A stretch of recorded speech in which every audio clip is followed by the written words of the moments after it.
lo persigues, nadie te lo regala. Tus raíces fueron heridas de tus cicatrices, ya tu arco iris se quedaba sin matices. No te importa perderte en la cepa de Belice. Tigre, tú, dientes de acero y con las rayas grises. Estratégico era tu plan para llegar a México. Tanto caminar, por poco llegas tetrapléjico. Falta un solo inning para lograr el éxito. La suerte será el mejor amigo de tus méritos. Acelera, sabes que viene la última frontera. Te guardan, te aprietan los grilletes de la espera. Le da gracias a... 3, 2, 1. Buenas, mi gente. Yo soy Jorge Pérez y esto es Cuba en Caliente. Nada, mi gente. La noticia del momento, así no se puede decir de otra manera. José Daniel Ferrer es libre al fin. Bueno, lo excarcelaron. No aceptó ninguna de las condiciones que le dieron. Para mí es un macho de verdad, es un hombre de verdad y principalmente de principios. Fíjense si es de principio que lo primero que hizo fue dar en sus declaraciones decir que no tengan miedo. Pero fíjense si él no tiene miedo, que él ha dado entrevistas a no sé cuántas emisoras, no sé cuántas televisoras, no sé cuántos periodistas, unos cuantos. Uno de ellos lo que vamos a traer ahora aquí, Blue Radio, me gustó muchísimo porque sinceramente no sale él, pero sí sale su voz y es él. Pero les digo que atento a lo que él va a decir aquí. Vean esa entrevista y las declaraciones de él. Va a hablar sobre el futuro y sobre lo que él pasó en la cárcel. Nada, mi gente, esto es Cuba en Caliente. Recuerden dejar sus comentarios. Recuerden compartir principalmente, mi gente. Esto es Cuba en Caliente. Valga la redundancia y patria y vida. Libertad para nuestros presos políticos. Los que quedan tienen que salir. Nos vamos. 9:22 minutos. El acuerdo alcanzado entre el gobierno de Estados Unidos y el régimen cubano incluye una serie de compromisos. El compromiso inicial del gobierno del saliente jefe de Estado norteamericano Joe Biden es retirar a Cuba del listado de países que apoyan el terrorismo. Eso había ocurrido, habían reingresado a esa lista luego de una petición del expresidente de Colombia, Iván Duque, por cuenta del atentado que justamente hoy hace 6 años cometió el ELN en la Escuela General Santander, matando a 22 cadetes.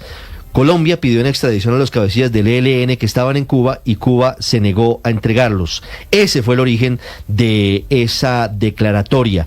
El compromiso del régimen de los Castro fue, a través del Vaticano, la liberación aproximadamente de 533 presos políticos. Uno de ellos, que quedó en libertad en las últimas horas, es la voz más reconocida de esa oposición política, de esos activistas en defensa del retorno a la democracia, de que haya democracia en Cuba y de que cesen los abusos del régimen. Es José Daniel Ferrer, nos atiende hasta ahora. Señor Ferrer, buenos días. Sí, muy buenos días. Gracias por invitarme al programa. Señor Ferrer, gracias por atendernos. ¿Cuánto tiempo estuvo usted detenido en esta oportunidad por el régimen cubano? Sí, en esta oportunidad 3 años y medio, 3 años y 6 meses en prisiones con características medievales, donde la maldad y el terror imperan diariamente, constantemente. ¿Cuáles eran esas condiciones en estos 3 años y medio, señor Ferrer? Sí, primero el aislamiento total, el aislamiento más cruel y más prolongado al que me hayan sometido. En mi primera prisión, de 8 años que pasé en prisión, estuve 6 en aislamiento, pero podía comunicarme a través de ciertas maneras, a veces complicadas y hasta ingeniosas, con otros presos políticos y con presos comunes. Pero esta vez no, esta vez el aislamiento era tan riguroso, tan total, que hasta los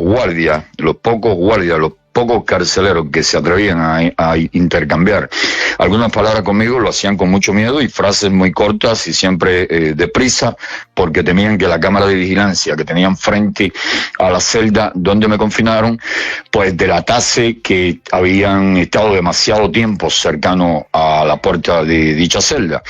Ese aislamiento contempló que durante los primeros 14 meses no me permitieron tener ni siquiera papel ni lápiz, no me permitían escribir una nota, escribir una carta a mi familia, un apunte, unos versos, absolutamente nada. Ese aislamiento también implicó que pasé 1 año y 9 meses sin ver a mi hijo más pequeño, sin ver a mi familia. Apenas en ese 1 año y 9 meses, en 3 ocasiones, 5 minutos, pude ver 2 veces a mi esposa y 1 a mi hija Fátima Victoria, porque había todo un reclamo de carácter internacional exigiendo fe de vida sobre mi persona. ¿Dónde está José Daniel? ¿Está vivo? ¿Está muerto? ¿Qué pasó con él? Y así fue como le permitían 5 minutos para que me viese. Pero a mi hijo pequeño, que ellos sabían que era quien más me interesaba ver, a toda mi familia, pero era quien más me interesaba ver porque lo dejé con una edad demasiado corta y necesitaba que él supiese, viese a su padre, vamos, al menos cuando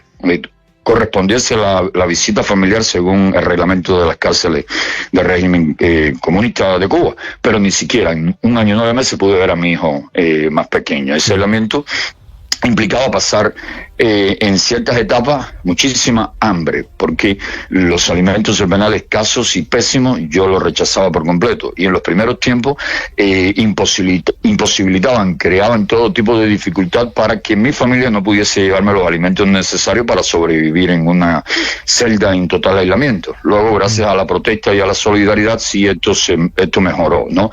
Eso implicó también 2 golpizas brutales en fechas diferentes, pero que todavía tengo secuelas, me han dejado secuelas de ello. Ese elemento implicaba que si la familia no me hacía llegar un analgésico, un antibiótico o un antiparasitario, pues iba a carecer de ello porque los servicios médicos del penal no lo tienen, y las pocas medicinas que tienen, se terminan, se acaban muy pronto, nunca alcanzan para las necesidades de los presos con problemas de salud, y el personal médico es escaso y muy poco experimentado, y además son más, la mayoría, no todos, algunos son buenas personas, pero la mayoría son siempre más soldados al servicio de la policía política que galenos, que profesionales de la salud. Sí, señor Ferrer, la historia que usted nos cuenta en prisión es terrible. Son todos los abusos juntos. Parece otro tiempo. Por parte del régimen de los Castro. ¿Por qué lo detuvieron? ¿Cuál fue el motivo de esta detención de más de 3 años?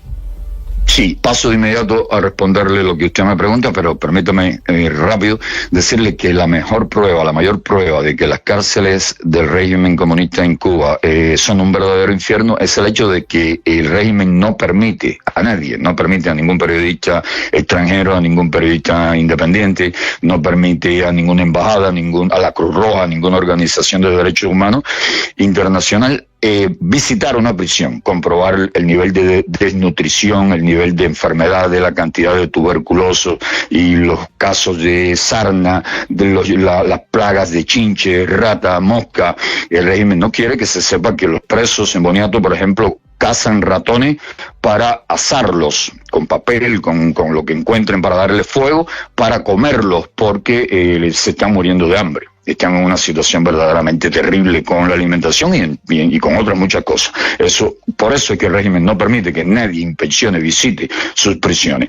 Bueno, a mí en esta ocasión me hicieron cumplir todo este tiempo en prisión con unos delitos que me fabricaron en octubre, a principios de octubre de 2019. El régimen andaba hacía ya mucho tiempo buscando cómo me encarcelaban y habían hecho varios intentos. Hicieron un intento cuando vino el Papa Benedicto XVI en 2012 a Cuba. Yo había sido encarcelado en el 2011, cuando yo fui el último prisionero de la Primavera Negra del 2003 que salió de las prisiones cubanas. Félix Navarro y yo salimos los últimos. Félix Navarro creo aún sigue en prisión. Ayer cuando llegué acá pregunté de inmediato y sigue en prisión todavía. No sé si lo habrán liberado esta mañana, voy a averiguar más tarde. En el 2002 hicieron un intento, me tuvieron un mes en un centro de detención y tortura aquí en Santiago de Cuba, que se conoce como Versailles, y me lo decían constantemente, que la intención era volverme a encarcelar. La presión internacional, el apoyo de mis hermanos de lucha aquí dentro, obligaron a que me liberasen. Pero con total cinismo me dijeron, bueno, sí, te vamos a liberar a ti porque tienes mucho apoyo, pero ahora vamos a encarcelar 50 miembros de tu organización en lugar tuyo. Es decir, que esto nos queda aquí. Y encarcelaron inmediatamente, en un plazo de menos de un mes, a 52 activistas en esa ocasión y siguieron encarcelando posteriormente. En el 2018 me quisieron fabricar un delito de supuesto asesinato en grado de tentativa contra un represor, un esbirro sádico de apellido Pagán. Eso no prosperó porque no pudieron encontrar un testigo en Palmarito de Cauto, que es mi pueblo, que se prestara para la farsa. Más bien centenares, decenas de ciudadanos de Palmarito de Cauto alegaron que aquello era una farsa, que era una fabricación de un delito que nunca había ocurrido. Pero en el 2019 consiguieron a un individuo que se prestó bajo presión, porque en verdad no quería hacerlo, pero cobardemente se prestó para acusarme de que yo le había golpeado y le había secuestrado acá en la sede de la Unión Patriótica de Cuba, en Santiago de Cuba. Y por eso me condenaron sin prueba alguna, sin ningún testimonio que pudiese corroborar dicha acusación. Me condenaron en una de esas farsas judiciales que aquí ocurren a 4 años y medio de prisión. Pero después de 6 meses, gracias a la solidaridad nacional e internacional, me liberaron con la medida de prisión domiciliar. Pero el 11 de julio llevaba yo 1 año y 3 meses de prisión domiciliar, cosa que nunca cumplí. Yo siempre seguí desarrollando mi activismo, protestando cuando había que protestar, dándole alimentos a ancianos, medicina a enfermos. Mi esposa es médico, doctora, y siempre hemos asistido gratuitamente a todo el que lo necesite y le hemos ayudado con medicina, más el activismo político, que es mi principal compromiso, mi principal actividad. Llevando 1 año y 3 meses en la casa, vienen las protestas del 11 de julio de 2021. Y salí a la calle para unirme al pueblo santiaguero que estaba protestando. No me dejaron llegar a donde estaba en la protesta, me detuvieron a mí y a mi hijo José Daniel Ferrer Cantillo, nos llevaron para ese centro de tortura que es Versailles, y luego liberaron a mi hijo con muchas amenazas y presiones para que se fuese del país, para que emigrase, y a mí me trasladaron a ese centro carcelario horrible que es la prisión de Mar Verde, y allí pasé 3 años y 5 meses, porque el primer mes de estos 3 años y medio lo pasé en ese centro de detenciones. Hasta ayer, que salí de allí, me expulsaron más bien de la prisión porque no acepté las condiciones que me pusieron en cuanto a que mi libertad era condicional y que no podía realizar ningún tipo de activismo político ni ningún tipo de actividad que la dictadura considere quebrantar el orden constitucional y la legalidad socialista. Señor Ferrer, una última pregunta. Me tiene impresionado su testimonio y es muy importante para entender cómo actúan este tipo de regímenes autoritarios como el que hoy y desde hace más de 60 años gobierna Cuba. Me dice usted que a su hijo, cuando lo detuvieron en su compañía, lo presionaron y lo dejaron libre, presionándolo para que se fuera del país. ¿Usted hoy, libre en Santiago de Cuba, tiene previsto abandonar el territorio cubano? No, para nada. Eso nunca ha sido, un objetivo para mí y ahora tampoco lo es. Mi único objetivo, mi única meta, mi único compromiso es con la lucha por la democratización de Cuba, por el bienestar de mi nación y por hacer de Cuba una nación amiga, aliada de todo Occidente, de Estados Unidos, Unión Europea y sus respectivos aliados por el planeta. No una Cuba aliada de Nicolás Maduro, Daniel Ortega y otros individuos que tratan de hacer de sus naciones regímenes autoritarios, regímenes dictatoriales en el continente y en otras partes del mundo, como es el caso de Rusia, China, Corea del Norte, Irán, estrechos aliados tanto de los Castro aquí, de Raúl Castro y Miguel Díaz-Canel, como de Maduro. Y aprovecho para decirle que siempre me ha preocupado muchísimo la cercanía, la afinidad, la amistad que tiene. Respeto la decisión de los colombianos, admiro, amo al pueblo colombiano, pero cuando en prisión vi el triunfo de Gustavo Petro, no dejé de preocuparme por el futuro de Colombia. Pero sé que los colombianos sabrán defender siempre sus derechos, su libertad y su democracia. Este es el hombre que es considerado el mayor líder, la voz más fuerte de la disidencia de quienes hoy son opositores en Cuba. Es todo un riesgo, como ustedes lo escuchan, al régimen de los Castro, reemplazando a otra gran voz que ya no está, como es la de Osvaldo Payá, que falleció en 2012. Don José Daniel Ferrer, muchas gracias por estos minutos. A ustedes, muchísimas gracias. Buen día. 9:34 minutos. ¿Uno escucha eso?